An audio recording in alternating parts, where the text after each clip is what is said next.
अब आप देखिए एनसीईआरटी क्वेश्चन डिस्कस कर रहे हैं।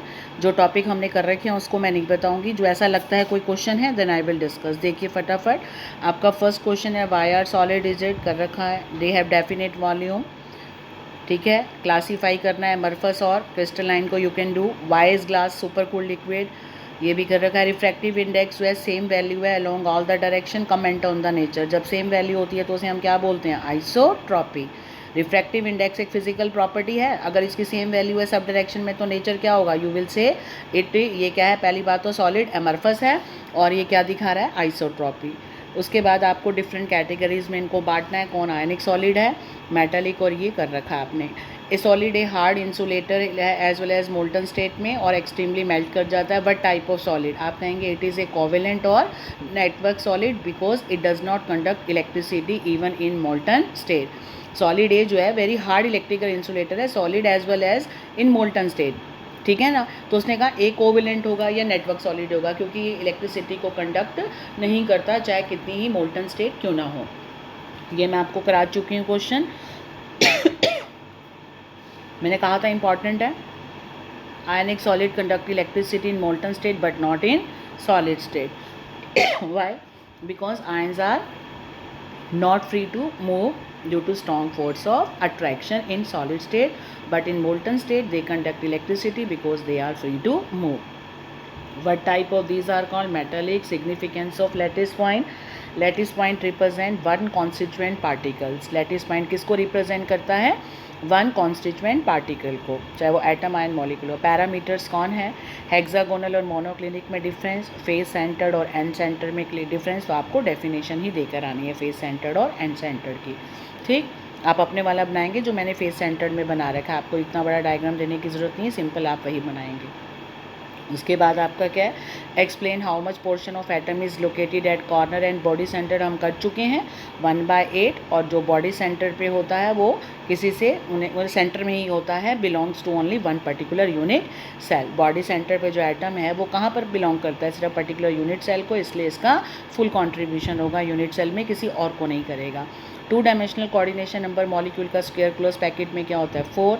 एक कंपाउंड, ये देखिए ये अब ध्यान से समझिए, एक कंपाउंड है हेक्सागोनल कोस्प्लेक्स स्ट्रक्चर है HCP, but is the total number of void in 0.5 mole of it and how many of these are tetrahedral void. Total number of void का मतलब बेटा ऑक्टाहेड्रल और टेट्राहेड्रल दोनों, राइट। और खाली क्या पूछे हैं, टेट्राहेड्रल वाइड। तो दो बातें क्लियर कर लो, टेट्रा का मतलब ओनली टेट्राहेड्रल और टोटल का मतलब दोनों। तो अब उसने क्या किया, HCP है, HCP का मतलब 1 मोल HCP स्ट्रक्चर है।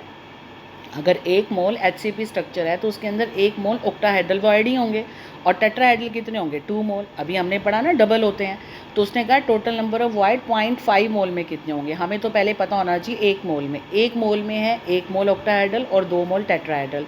तो टेट्राहेड्रल वाइड कितने हो गए, 0.5 मोल। तो 0.5 मोल का मतलब 0.5 मोल की वैल्यू पुट कर दो एवोगैड्रो नंबर, ये आपका आ गया दिस वन अमाउंट, राइट। तो ये अमाउंट किसका है, ये टेट्राहेड्रल वाइड का है। ऑक्टाहेड्रल वाइड का क्या होगा, ऑक्टाहेड्रल वाइड उसने क्या बोला था, टोटल। टेट्राहेड्रल वाइड आपने निकाल लिए, ध्यान से देखिए, फिर मैंने क्या बताया, HCP स्ट्रक्चर में है, वाइड बताने हैं, एक टोटल नंबर बताने हैं, एक वाइड बताने हैं। पहले मैं टेट्रा निकाल लेती हूँ, फिर ऑक्टा निकाल लूँगी, ठीक है। टेट्रा हमने क्या किया था, जो डबल होते हैं, आपको फॉर्मूला याद होना चाहिए।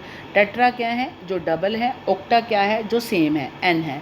तो अब मुझे n पता है क्या है, तो मैं से 2n निकाल लूँगी। तो हमने क्या किया, हमने माना कि मान लो 1 मोल हेक्सागोनल के अंदर 1 मोल ऑक्टाहेड्रल है और 2 मोल टेट्राहेड्रल है। तो टेट्राहेड्रल की वैल्यू क्या होगी, 2 को मल्टीप्लाई करना है। पहले तो 0.5 मोल्स को सॉल्व कर लें, 0.5 मोल मल्टीप्लाई बाय 2 कर लो। तो 1 मोल को मैंने कन्वर्ट कर दिया ना, संख्या 0.5 की दे रखी है, तो 0.5 इंटू एवोगैड्रो इंटू 2 से मल्टीप्लाई कर दिया, ये आ गया। ऑक्टाहेड्रल कितने होंगे, खाली 0.5 मोल, 0.5 इंटू दिस। उसको 2 से नहीं करा क्योंकि ऑक्टाहेड्रल वही होते हैं जो एक्चुअल में होते हैं, और टेट्राहेड्रल डबल होते हैं। तो ये तुम्हारे दोनों आ गए, इन दोनों को आप ऐड कर दो, ऐड करके आपके क्या आ गए, टोटल नंबर ऑफ वाइड। अगला एक कंपाउंड है आपका, बनता है 2 एलिमेंट M और N से, N बनाते हैं CCP और M बनाते हैं 1/3 of tetrahedral void. What is the formula, देखो N कहाँ पर है, CCP। CCP का मतलब नंबर ऑफ, CCP को हम क्या बोलते हैं, मैंने सिखाया आपको FCC।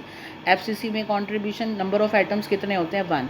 अब अगर N 1 है, M कहाँ पर है, ऑक्यूपाई 1/3 ऑफ टेट्राहेड्रल वॉइड। अब पहली बात तो आपको पता है n की वैल्यू n है, तो टेट्राहेड्रल वॉइड कितने हो जाएंगे 2n, 2 × 1 2 हो जाएंगे ना। n अगर 1 है तो टेट्राहेड्रल वॉइड डबल होते हैं, तो 2n हो गया। 2n की वैल्यू कितनी होगी 2 × 1, तो हमने यहाँ लिख दिया है। यहाँ पर क्या किया हमने, यहाँ पर देखो एक एलिमेंट n है, CCP क्यों एग्जिस्ट करता है, तो वैल्यू क्या आ गई 1, तो total number of tetrahedral void क्या हो गए 2 × n, यानी 2 × 1 2। अब आपके टेट्राहेड्रल वॉइड हो गए 2 और n जो है सिंपल आपके 1 हो गए। उसने स्टेटमेंट में आपको क्या बोला है कि जो n है वो तो CCP में है, लेकिन m जो है वो कहाँ पर है 1/3 ऑफ टेट्राहेड्रल वॉइड। तो आपको 1/3 कहाँ है 1/3 of tetrahedral void. Tetrahedral void 2 है तो इसका 1/3 क्या हो जाएगा 1/3 ऑफ टेट्राहेड्रल वॉइड, मतलब 1/3 × 2, तो क्या आ गया 2/3।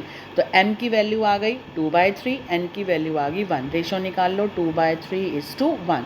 ये इधर चला जाएगा, ये इधर, m के पाँव में 2, n के पाँव में 3। आपका फार्मूला हो गया M2n3। क्लियर, ये इंपॉर्टेंट है बहुत।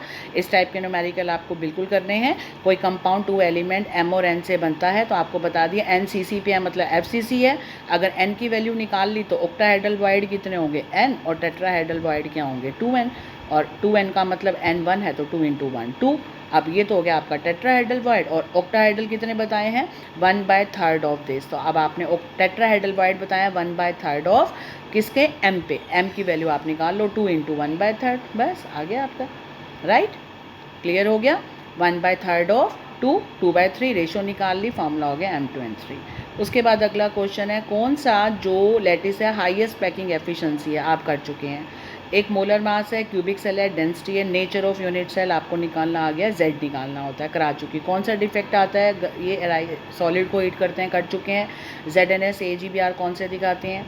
How vacancies are introduce in an ionic solid when a cation of higher valency. याद है कैटायन ऑफ हायर वैलेंसी में मैंने आपको स्ट्रोंशियम का कराया था।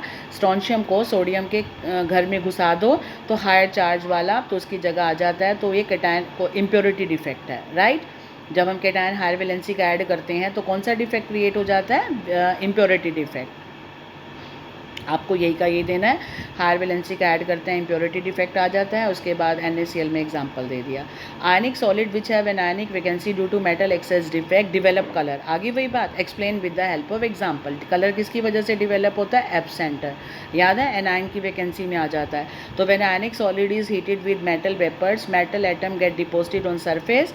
पोजीशन ऑफ, आप यहाँ से दे सकते हैं direct, position of an ion is occupied by electron called F centre which absorb light from light इसका visible region and radiate complementary colour. For example उसने एग्जांपल पूछा है कि NaCl है, अगर इसको हम गर्म करेंगे सोडियम के वेपर्स होंगे, वैकेंट साइड सोडियम उड़ के इलेक्ट्रॉन, सोडियम क्या बदल जाएगा Na पॉजिटिव और इलेक्ट्रॉन में, राइट। अब वेकेंट साइट ऑफ एनायन किससे ऑक्यूपाइड हो जाएगी, इस छोड़े हुए उसके इलेक्ट्रॉन के द्वारा, and it will form F centre and they are responsible for colour. ठीक है, पेपर में एग्जांपल NaCl का दे सकते हो, इसमें Fa बनता है, KCl का दे सकते हो, और आप लिथियम क्लोराइड का भी दे सकते हो। अब ये ग्रुप 14 को कन्वर्ट करना है एन टाइप में बाय डूपिंग, तो किससे करेंगे, आपको ऑब्वियस है, मैंने क्या बताया था। अगर हमें एन टाइप साइड कंडक्टर करना है, घर 14 का है, तो किस में कौन सा मिलाना चाहिए, 15 ग्रुप का। आपका आंसर होगा 15 ग्रुप का एलिमेंट मिलाना चाहिए एक लाइन का। उसके बाद एक क्वेश्चन है, द एक्सप्लेन NCERT का the basis of similarity and difference between metallic and ion. कहते हैं इन दोनों में डिफरेंस भी बताओ और सिमिलैरिटी। सिमिलैरिटी क्या है, सिमिलैरिटी इंपॉर्टेंट है, ये बोर्ड का क्वेश्चन आया हुआ है बोर्ड में एज इट इज़, ध्यान रखना।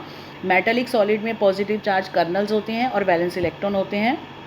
क्लाउड लाइक आयनिक सॉलिड्स में भी पॉजिटिवली चार्ज होते हैं और नेगेटिवली चार्ज आयंस होते हैं। तो दोनों के अंदर सेम चीज़ क्या है, electrostatic force of attraction, right. उसका क्वेश्चन ध्यान से समझना, basis of similarity and difference between them, यानी सिमिलैरिटी क्या है, फोर्स ऑफ अट्रैक्शन सेम है, और डिफरेंस क्या है, मेटालिक सॉलिड कंडक्ट करते हैं इलेक्ट्रिसिटी सॉलिड स्टेट में, right, because electrons are free to move. लेकिन आयनिक सॉलिड कंडक्ट करते हैं मोल्टन स्टेट में because ions are free to move. दूसरा भी दे रखा है, लेकिन आप सिर्फ ये वाला देना। तीसरा भी दे रखा है, आयनिक सॉलिड्स हार्ड होते हैं क्योंकि स्ट्रॉन्ग फोर्स ऑफ अट्रैक्शन होता है, ठीक है, और ब्रिटल होते हैं बिकॉज बॉन्ड ब्रेक हो जाता है। तो आपकी मर्जी है, आप कोई भी, सिमिलैरिटी तो एक ही है और आप इसको दे सकते हैं डिफरेंस, एक एक दो दो याद कर लो। इम्पॉर्टेंट है, मैं फिर बोल रही हूँ, ये क्वेश्चन आपने करना है, इम्पॉर्टेंट है। उसके बाद ये कैलकुलेट पैकिंग एफिशिएंसी इन मेटल आप कर चुके हैं तीनों में। आप अपने, मैंने जो आपको फॉर्मूला कराया वहाँ से करना। Copper crystallise in FCC structure, यानी Z पता है, एज लेंथ पता है। Show that calculated density is in agreement with its measure value, कहता है आप इससे आप डेंसिटी निकालो, डेंसिटी प्रूव करो कि उसकी वैल्यू जो डेंसिटी है वो एग्री करती है जो हमने निकाली है, मेजर्ड किया इतना। तो ऑफकोर्स गलत तो होगी नहीं, तो उन्होंने मेजर कर रखी है 8.92, हमारी भी आ रही है 8.96, तो आप कहेंगे येस हमारा आंसर भी इसी से मिलता जुलता ही है, आसपास ही है 8.92 और 8.96, तो हम इसकी ये इक्वल ही है। उसके बाद एनालिसिस शो दैट निकल हैज़ फार्मूला कैलकुलेट आयन, ये आपको मैंने करा दिया। सपोज निकल आयन 2 है, +2 वाले 3 वाले दिस वन, और ऑक्सीजन पे -2 चार्ज है और इक्वल टू चार्ज 0, यहाँ से x निकल आएगा। परसेंटेज निकालनी हो टोटल इन 100 और आयन, ये मैं आपको करा चुकी हूँ। सेमीकंडक्टर हमारे सिलेबस में है नहीं। 2 टाइप ऑफ सेमीकंडक्टर वो सब्सटेंस होते हैं जिनकी कंडक्टेंस जो है इन बिटवीन होती है, इंटरमीडिएट होती है, किस किस के, कंडक्टर और इंसुलेटर के बीच की होती है, इसलिए उसको सेमी बोलते हैं। और टाइप क्या है इनकी, 2 N और P टाइप मैं आपको बता चुकी हूँ, आप इसको एक बार नज़र मार लेना, एग्जाम्पल याद रख लेना। उसके बाद ये लास्ट के 2 क्वेश्चन देख लीजिए। Non stoichiometric cuprous oxide can be prepared in lab, in this copper to oxygen ratio is slightly less than 2:1, can you tell that this type is P substance. ये आप छोड़ दीजिए, हमारे में सेमी कंडक्टर नहीं है, तो ये क्वेश्चन गलती से आ गया, ये आपका कट चुका है पी टाइप वाला, तो लीव इट। इसके बाद ये लास्ट क्वेश्चन मैं आपको करा चुकी पहले भी। Ferric oxide crystallise in hexagonal close packed array of oxide ion with 2 out of every 3 octahedral hole occupied by ferric ion, derive the formula. ध्यान से देखिए, ferric oxide crystallises in HCP structure, यानी उसका स्ट्रक्चर क्या है, HCP, array of oxide ion with 2 out of every 3 octahedral holes occupied by ferric ion, यानी number of ferric ion क्या है, 2 आउट ऑफ 3, यानी 2/3 ऑफ किसका, ऑक्टाहेड्रल वॉइड का, राइट, 2/3 ऑफ ऑक्टाहेड्रल वॉइड। और ऑक्साइड आयन कहाँ पर एरे हैं, तो वो HCP में। तो ऑक्साइड आयन दे फॉर्म, क्या बोला हमने, नंबर ऑफ ऑक्साइड आयन कितने हो गए, 8 × 1/8, 1 आ गया। ऑक्साइड आयन की रेशो निकाल ली, आयरन की निकाल ली। फिर देख लो फेरिक ऑक्साइड का फार्मूला होता है FeO, उसमें उसने पोजीशन बता दी है, उनका हेक्सागोनल क्लोज पैक एरे है ऑक्साइड आयन का विद, यानी ये तो क्लियर हो गया ऑक्साइड आयन जो है वो किस में है, उनका HCP में है या CCP में है, तो उसका नंबर ऑफ ऑक्साइड आयन हमें निकालने हैं। और 2 out of every 3 octahedrals all occupied by ferric ion, ferric ion कहाँ पर है, 2/3 ऑफ ऑक्टाहेड्रल वाइड। तो मैं मान लूँ नंबर ऑफ एटम कितने हैं, 1, तो ऑक्टाहेड्रल भी क्या होंगे, 1, क्योंकि वो सेम होते हैं। टेट्राहेड्रल डबल होते हैं ना, तो 2/3 ऑफ 1 क्या आ जाएगा, 2/3, तो Fe का काम तो खत्म। ऑक्साइड आयन हमने पढ़ा है फेरिक ऑक्साइड में, नंबर ऑफ ऑक्साइड आयन का कॉन्ट्रीब्यूशन क्या होगा आपका, 1, तो आपकी रेशो क्या होगी, Fe3 2/3, ऑक्साइड की आ गई 1, तो फार्मूला क्या हो जाएगा, Fe की क्या आ गई 2/3 और ऑक्साइड की आ गई 1, तो क्रॉस मल्टीप्लाई कर लें इसको, राइट, तो Fe2O3 इसका फार्मूला है। अब ये न्यूमेरिकल बोर्ड में 1 नंबर का आया था, जस्ट इमेजिन, तो आपको सिर्फ फार्मूला लिखना है, तो आपको निकाल के दिखाने की ज़रूरत नहीं है। अगर 1 नंबर में आए तो डायरेक्ट फार्मूला लिखाना, अगर 2 नंबर में आए तो आपको ये करके दिखाना है, ध्यान रखना, ठीक है। फेरिक आयन का मतलब Fe+3, फेरस होता तो Fe+2 होता, उसने क्लियर दे दिया। फेरिक ऑक्साइड का पूरे का स्ट्रक्चर ये है, जिसमें से फेरिक ऑक्साइड HCP में है, राइट, HCP में पूरा फेरिक ऑक्साइड है, जिसके अंदर पोजीशन बता दी कि उसके ऑक्टाहेड्रल वॉइड को ऑक्यूपाइड कर रहे हैं फेरिक आयन। तो हमने मान लिया कि संख्या n है, तो ऑक्टाहेड्रल वॉइड 2/3 ऑफ n, मतलब 1 हो जाएंगे दिस वन, और ऑक्साइड आयन हमें पता उसकी 1 ही होती है, ठीक है। आप पढ़ चुकी हो ना रेशो, आपको मैंने मेटल वाले उस डिफेक्ट में बताया था ना, Fe फेरिक ऑक्साइड में ये तो 1 ही होता है, इसकी रेशो 1 से कम आती थी, तो इसके अंदर Fe2 आयन भी थे और Fe3 आयन भी थे, राइट। इसने 3 की पोजीशन बता दी ऑक्टाहेड्रल वॉइड पे, ये तो 1 है ही है, तो आपने इसी के अकॉर्डिंग इसका फार्मूला निकालना है। दैट्स ऑल, आपके ये क्वेश्चंस भी हो गए NCERT के भी। आई होप आपको अब कोई दिक्कत नहीं आएगी।